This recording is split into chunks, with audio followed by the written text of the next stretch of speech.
Good morning and welcome to Boston Outlook. I'm your host, Julie Maura. Via video chat this week, we have Maura Sullivan, the Government Affairs Director for the ARC of Massachusetts. Welcome to the show. Hi, Julie. Thank you so much for having us. I'm excited to have you here. I know that you are working very closely with our other guest, Michael Borr, who is the chairman of Advocates for Autism of Massachusetts. Michael, welcome.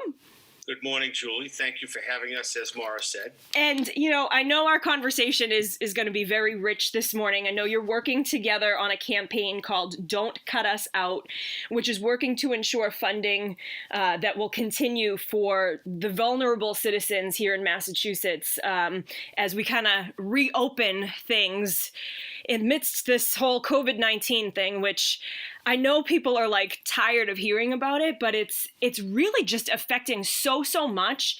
And this is a whole other avenue that I think really hasn't gotten the attention that it needs. So I'm super psyched to have both of you here. Maura, I think I'll start with you and, kind of let us know about the ARC of Massachusetts. I've heard of it before, more so within one of the chapters up on the North Shore. But I know that it branches out way beyond that. So tell us a little bit about it. Sure, thank you. And you're right. This is just such an important population that has been somewhat missed during this crisis. So the ARC is happy to do as much advocacy as we can. And we are an advocacy organization. So we represent over 200,000 families and individuals across Massachusetts. And we advocate for community supports and services. And we do this by fostering inclusion and equity across society. So basically that comes down to making sure services and supports in the community are available, accessible, and rich for people with intellectual and developmental disabilities, including autism, and their families. So we're really lucky to have 17 chapters across the state, which you mentioned, and they do the hands-on, on-the-ground work, and they provide feedback to us as an advocacy organization. It's what's going well and what's not going well. So this campaign, Don't Cut Us Out, is coming right from the ground up, and it's all about need to save our services, and especially the day programs. And we'll talk more about that in just a couple minutes, too, because I have, so many thoughts brewing right now. But I don't want to get too far ahead. And sometimes when I have two people from two organizations that come together, I don't want to leave the second person out. So, Michael, I'm going to make sure that you have an opportunity to give us a little bit of background about the Advocates for Autism of Massachusetts. Advocates for Autism of Massachusetts, known as AFAM, is a pretty unusual situation. It's a coalition of 15 organizations, 7 autism support centers that really cover the entire state, all the way from the western part of the state to the northeastern part and the southeast coast, and 7 advocacy groups, Autism Speaks, the Flutie Foundation, MAC, Mass Advocates for Children, multiple advocacy groups, and obviously the ARC of Massachusetts. And our 15th member organization is Teamster Local 25. Who President Sean O'Brien has been extremely supportive of the autism community over the past 15, 20 years. We do political advocacy at the State House. We've been pretty successful in passing some tremendous legislation, health care. We just passed a registry called Nikki's Law of abusers of individuals within the DDS settings, house settings. And it's just a great situation where we come together, we talk about the issues, we form a list of priorities, both budget and legislative priorities, and we lobby. And the greatest part of it is it's pretty much grassroots. We use our member organizations, but I have the ability, and we do it very judiciously, to flood the State House with phone calls and emails and letters on an issue. And we do it, as I said, very judiciously, because we don't want to wear out our welcome, but we want to deliver our message. I wonder, too, has this whole, advocacy, I guess I'll say, has it kind of like taken a back seat because of the whole COVID-19 crisis? Like, is it no longer a priority? I know that sounds really harsh, but like on the chain of, what's going on right now, has it been kind of pushed lower on the priority list? In my opinion, it has, and I don't say that to be critical, because this pandemic has just caused tremendous havoc, but it has created multiple issues for the disability community, financial issues and pressures, safety issues and pressures. So yeah, it's definitely made our lives much more difficult. Yeah, thinking about it in terms of like, I mentioned that I had heard of the ARC of Massachusetts. I tend to think of it more through like an early intervention lens, just because I've had friends who, have had those services come to their homes and so forth. Just thinking about it on that tiny level, I mean, just the trickle effect of it now, kids are getting services through Zoom or, some other medium that's very similar. And like, that's just scratching the surface. Like, what else is it, affecting, like the funding and the day programs and that sort of things. But like, I've also seen posts through different like Facebook groups of families across the country who have either children or adult children that are diagnosed with a disability that's either, intellectual or other. And they've actually started to regress because the services can't roll out the way that they've been pre-COVID. And Julie, I would say, Michael, sorry, I would jump in to say advocacy actually, from our perspective at the ARC, has actually gotten more important, and we have dug in harder and harder from the very beginning. And we saw problems with the group homes for adults and the risk there, congregate care living, and our workforce. So the people who were in there taking care of adults with disabilities were at high risk. They were not getting paid any kind of hazard pay. They didn't have enough PPE. It was critical that we jumped in not only on a state level, but on a federal level to get this advocacy moving for them. And we were really successful. The ARC with its partners like AFAM, we were able to get an increase in pay for those workers, thank goodness. But as we go forward, that's dropped off. And that's one of the reasons why we're here for the Don't Cut Us Out campaign. So how did the Don't Cut Us Out campaign kind of evolve? Yeah, so the ARC saw the need, basically, as we looked for a reopening, to make sure that we stabilized our programs. And these programs have been shut down since the beginning of COVID, where the group homes and the residential programs mostly stayed open.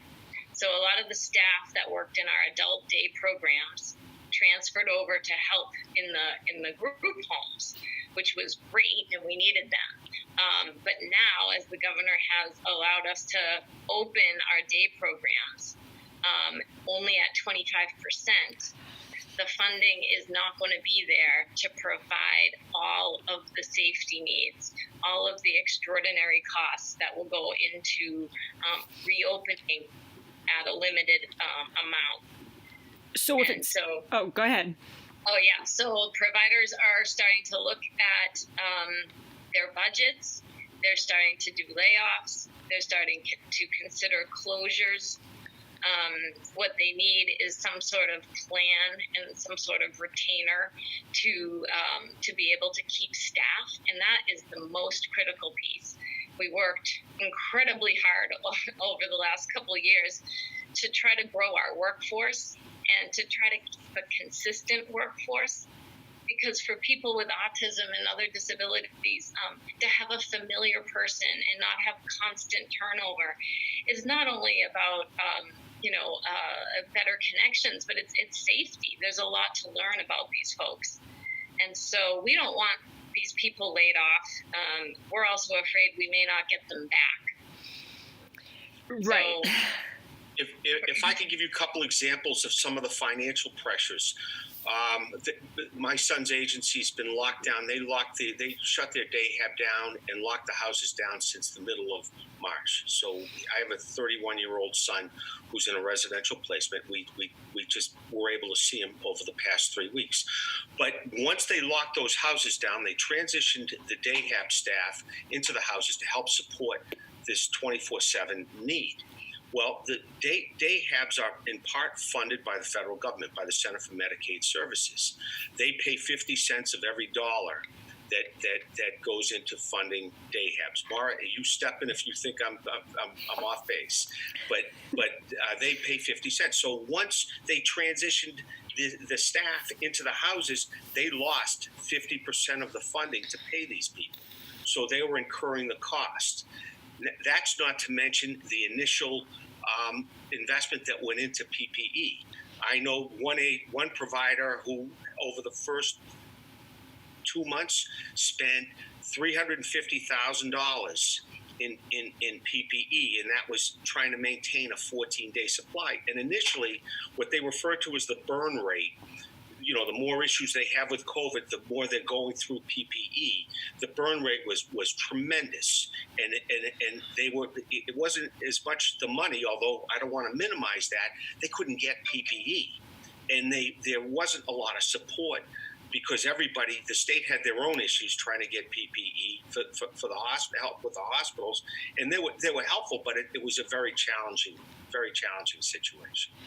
I want to go back to the point, Maura, that you made about opening these programs at, a limited capacity. You mentioned 25%. So that makes me wonder what's going on with the other 75%.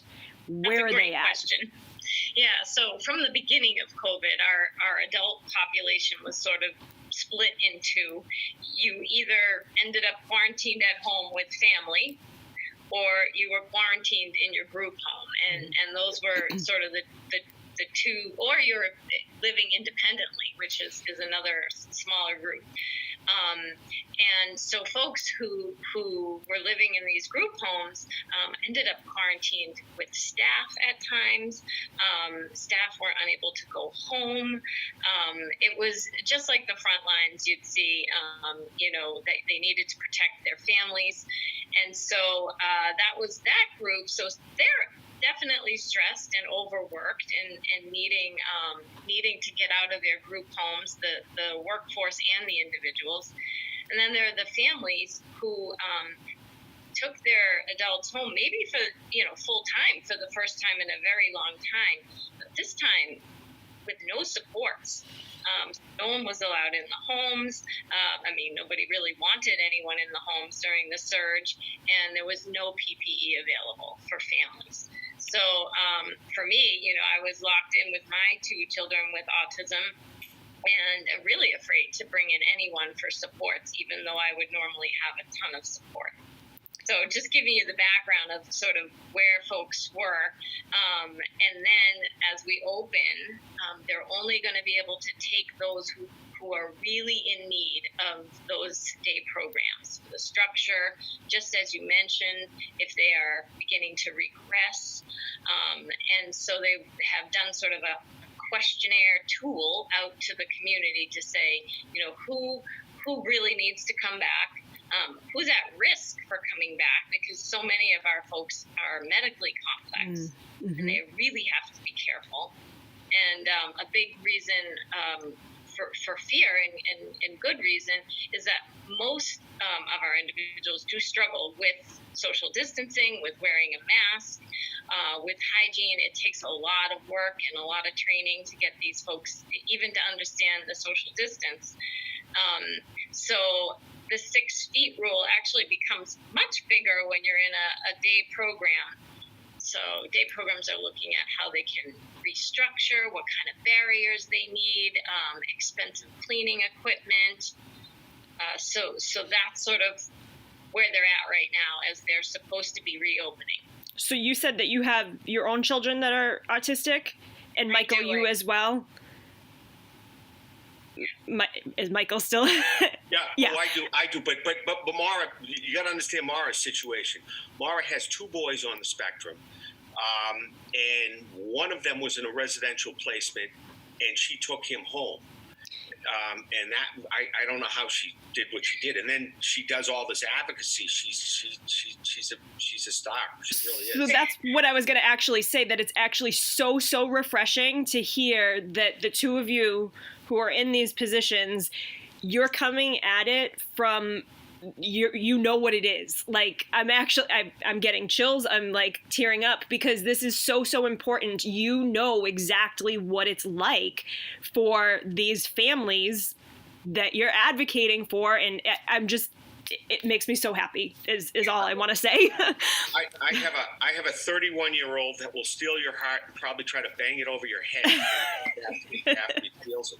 And it was really challenging for my wife and I, because he just didn't understand why he couldn't come home, or he couldn't go horseback riding, he couldn't go swimming and do the things that he typically would do. And it was horrible. It's been horrible. I totally believe it.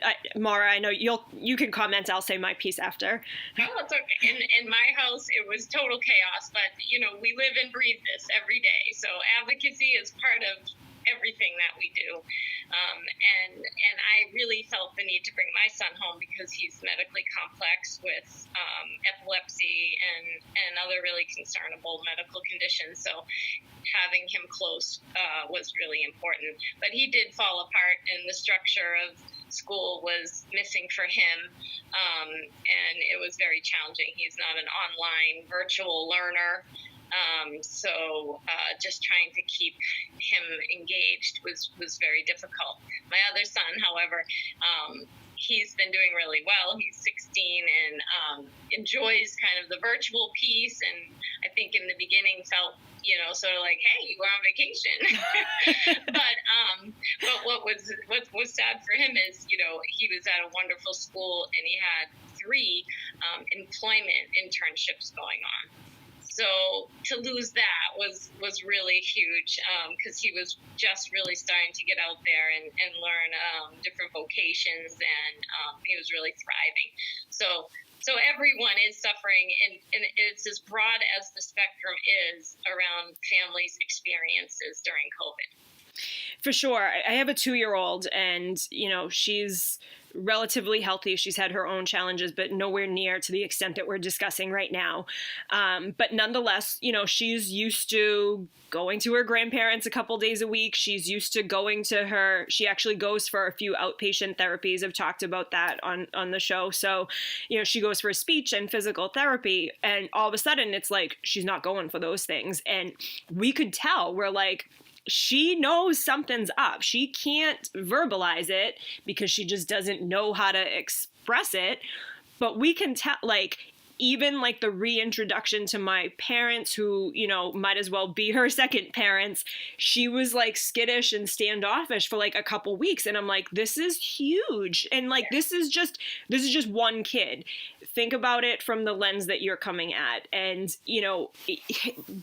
they don't comprehend what's going on, because all of a sudden, literally, their life has been turned over upside down. And you have to, I think probably for the older children and the adults, you can at least try to frame it in such a way that they can, start to comprehend. But a 2-year-old, I'm like, I'm not even like, you can't go near them right now. It's like, you gotta come back here and that's it. But I can't imagine what it's going to look like, as things start to reopen. It's super, concerning with so much uncertainty. And like I said before at the start of this is something that really needs to have a lot of attention so that things are done the right way. I think in Massachusetts, we're super lucky here. We are on the downswing for a lot of this, looking at the numbers over the weekend on the news, and to just see the rates of infection in these other states at, 1,000-something%. I mean, that's like 12 times, where it was pre-closure. here we're actually like down 75%. And I hope I have those numbers right. And they've probably changed since I saw them. But nonetheless, we're on the right track here. And I think everybody wants to get this right because we don't want to go back to where we were on March 14th and just suddenly, life is at a halt. I do want to just remind folks of who we're chatting with this morning. We have Maura Sullivan, who is the Government Affairs Director for the ARC of Massachusetts, along with Michael Borr, the Chairman of Advocates for Autism of Massachusetts. Both organizations are working together on a campaign called Don't Cut Us Out, and that's really to ensure that the funding continues for Massachusetts' most vulnerable citizens, who are, kind of in danger here of being left behind with this whole COVID-19 crisis. We have about 10 minutes left. I'll leave it up to you guys to kind of direct where we want to take this, because I could just go on. Michael did. So I was only just going to comment that, what you discussed earlier, it has been traumatic.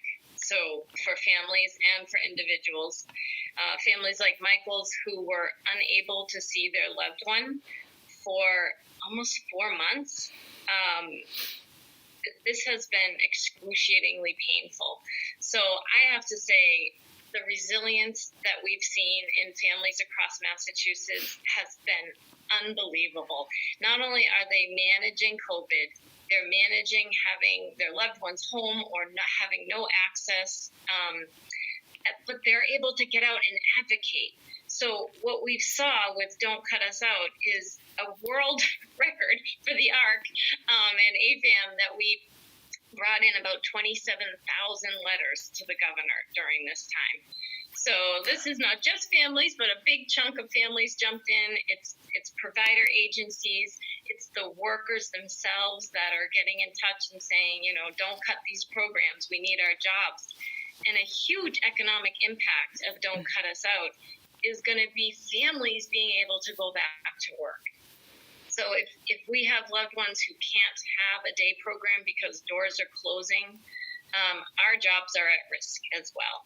And so I think as we go down the line, we're just trying to get, an immediate action right now, but we're also going to have to look at how these revenue, this revenue disaster for our state is going to affect our services long term. So this is a hashtag and a campaign that will be around for a while as we look to the budget and hope that we don't get cuts across all of our line items like family support and transportation, which is going to be incredibly important, and employment opportunities.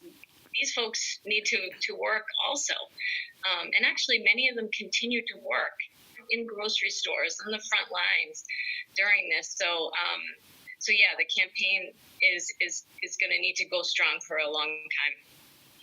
This situation is challenging, and especially right now because the day habs are going to be funded through July, but we don't know what's going to happen past the end of July. And as you mentioned, it has so many implications to families, mental health issues, income. How do you work if your child doesn't have a day program to go to? So there are so many implications in this, and we really, really need the support of the legislature and the governor, the executive branch. And at the end of the day, we're also going to need, as the state of the federal the support from the federal government. I'm not sure how we'll get out of this without some type of support from the federal government before this is over. So what can our listeners do to help support where both of you are, coming from, where you're working towards?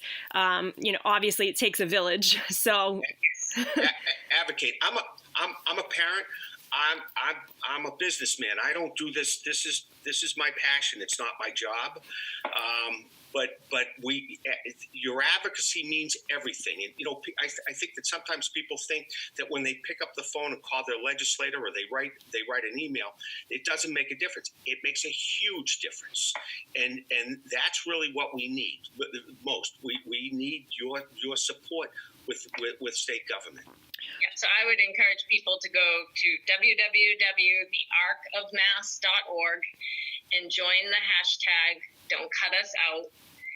It's a super easy way to advocate when you go through the ARC's link. It literally takes about 3 minutes, and in 3 minutes, you can send a letter to your representative, your senator, the governor, the Speaker of the House, the Senate President. You can tweet them, and the template will actually then take you into their voicemails, and you can leave a voicemail for your senator and your representative.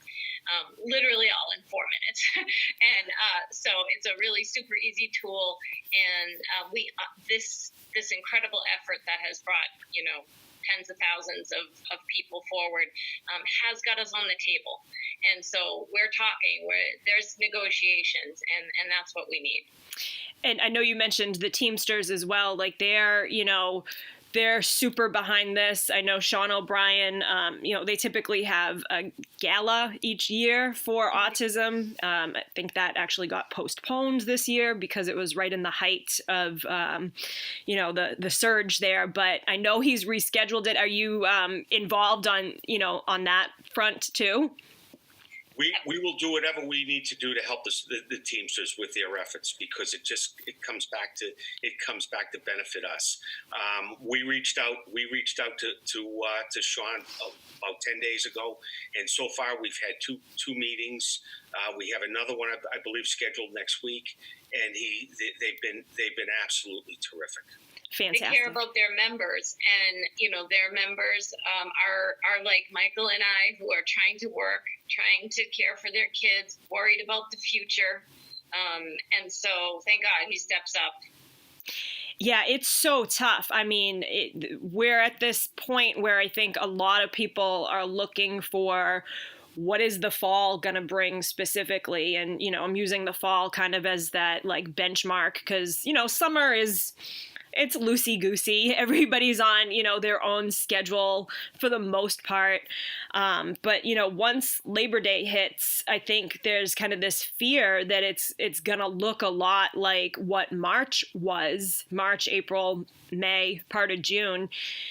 And, it's like I saw something that was like, we did this kind of like in emergency mode, but like if we have to go back to doing it again, it's gonna have to look a lot different. And it's like a big juggling act for so many different families on so many different levels. It's very, very concerning. I don't think there's a one size fits all answer for a lot of this because I mean, even the work that the two of you do on a day-to-day basis, I don't think one day mimics the next. I mean, how do you plan for something that's uncertain to start, kind of?